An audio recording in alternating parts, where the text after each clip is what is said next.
Kipengele ninachokiangazia kwa sasa ni kile kipengele kinachosema ripoti ya uhamisho. Nani kaondoka, nani kaingia? Aha.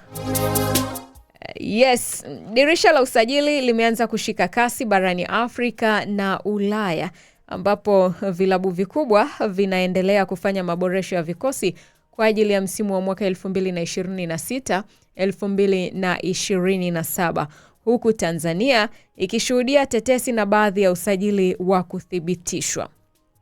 Hapa na kusogezea habari muhimu za wiki hii hapa. Tukiangazia upande wa Tanzania, tukianza na klabu ya Yanga Sports Club, wao wameongeza kasi ya maboresho. Yanga wameanza kupanga kikosi cha msimu ujao mapema baada ya kuhakikisha nafasi yao katika mashindano ya CAF. Ripoti zinaeleza kuwa uongozi wa Yanga unaendelea kufanya mazungumzo ya kuimarisha benchi la ufundi, huku jina la kocha wa Afrika Kusini likitajwa kuwa miongoni mwa wanaofuatiliwa. Pia klabu inaendelea kutafuta viungo na washambuliaji wa kuongeza ushindani kikosini. Kwa upande wa usajili wa wachezaji, taarifa zinaonyesha Yanga wameendelea kukamilisha baadhi ya usajili wa ndani, huku wakihusishwa na vipaji vipya kutoka Afrika Magharibi. Baadhi ya taarifa hizo bado zinasubiri uthibitisho rasmi wa klabu. Wakishathibitisha bwana, tutapata uthibitisho rasmi. Wakishathibitisha basi habari itakuwa mambo yatakuwa wazi wazi. Nikigeukia klabu ya Simba, Simba Sports Club wanafanya tathmini ya kikosi.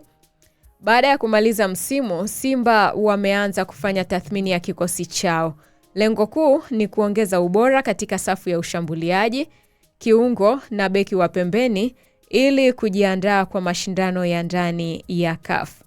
Pia kuna taarifa za wachezaji kadhaa waliokuwa wakihusishwa na Simba ambazo hazikufanikiwa kufikia makubaliano, huku klabu ikiendelea kutafuta mbadala wanaofaa mfumo wa benchi la ufundi. Haya, Simba wenyewe wanafanya tathmini ya kikosi, Yanga wanafanya maboresho. Tukigeukia timu ya Azam FC, hawa wanaendelea na sera yao ya kusajili vijana wenye uwezo mkubwa, huku wakitafuta kuongeza ushindani kati ya safu ya ushambuliaji na kiungo. Pia wanatarajia kuachana na baadhi ya wachezaji ambao hawakuwa na muda mwingi wa kucheza msimu uliopita. Bwana, hao ni Azam FC. Tukiangalia sasa pale barani Ulaya katika ripoti ya uhamisho, kianza na timu ya Arsenali. Arsenal wanaendelea kutafuta mshambuliaji wa kiwango cha juu pamoja na kiungo wa ubunifu. Lengo ni kuongeza ushindani baada ya msimu uliopita na kujiandaa kwa mashindano ya ndani ya Ulaya. Chelsea wanaendelea kupunguza idadi ya wachezaji kikosini, huku wakitafuta kuongeza beki wa kati na mshambuliaji. Wachezaji kadhaa wanatarajiwa kutolewa kwa mkopo au kuuzwa. Wengine wakitafuta wachezaji, wengine wanapunguza. Maisha ndivyo yalivyo. Liverpool wanaendelea kufanya maboresho ya safu ya kiungo na ulinzi. Benchi la ufundi linaamini kuongeza ushindani kutasaidia timu kupambana katika mashindano yote.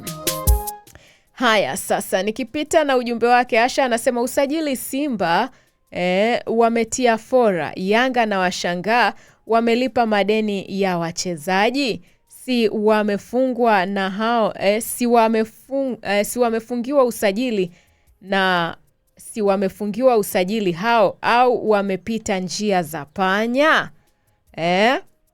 Asha anauliza jamani, anasema na washangaa wamelipa madeni ya wachezaji. Anawashangaa Yanga.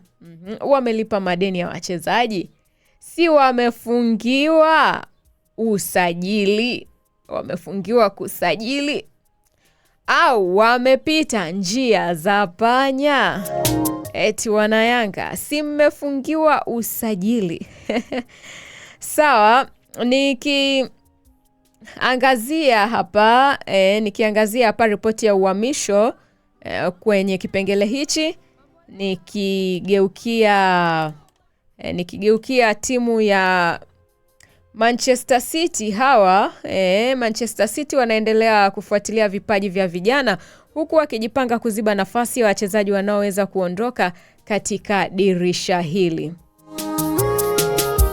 Real Madrid wanaendelea na mkakati wa kusajili wachezaji vijana wenye vipaji vya muda mrefu huku wakidumisha msingi wa kikosi chao. Barcelona wanafanya kazi ndani ya uwezo wao wa kifedha, wakilenga usajili wa kimkakati na kuendelea kuwaamini wachezaji wanaotoka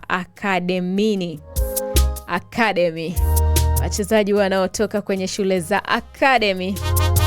akademini.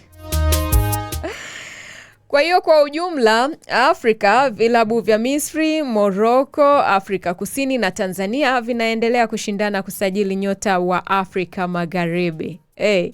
Na baadhi ya wachezaji waliofanya vizuri kwenye mashindano ya CAF wamekuwa kivutio kikubwa katika dirisha hili la usajili.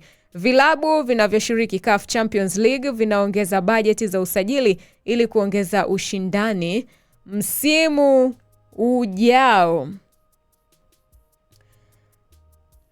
Kwa hiyo kwa kifupi, kwa uchambuzi mfupi ni kwamba dirisha la usajili bado liko katika hatua za mwisho. Hivyo klabu nyingi zinafanya mazungumzo na tathmini kabla ya kutangaza usajili rasmi.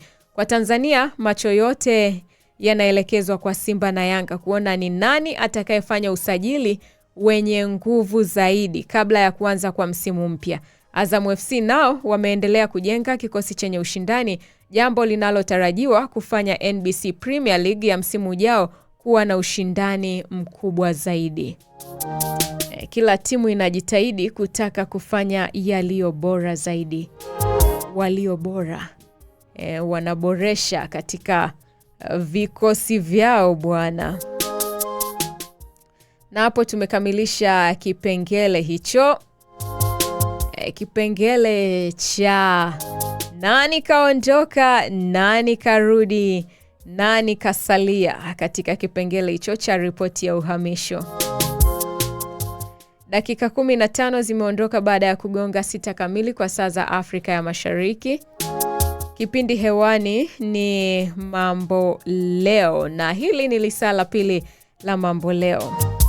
Young Chesko anasema, dada, sauti yako ni nzuri sana, kiutangazaji uko vizuri sana. Asante sana Young Chesko. Asante kwa ujumbe wako. Haya, tuangalie sasa kile kipengele kingine cha mjadala wa siku. Hapa ni mimi na wewe. Nategemea maoni yako zaidi, msikilizaji wa Imbanasi Radio na mfuatiliaji wetu. Hapa tujadiliane.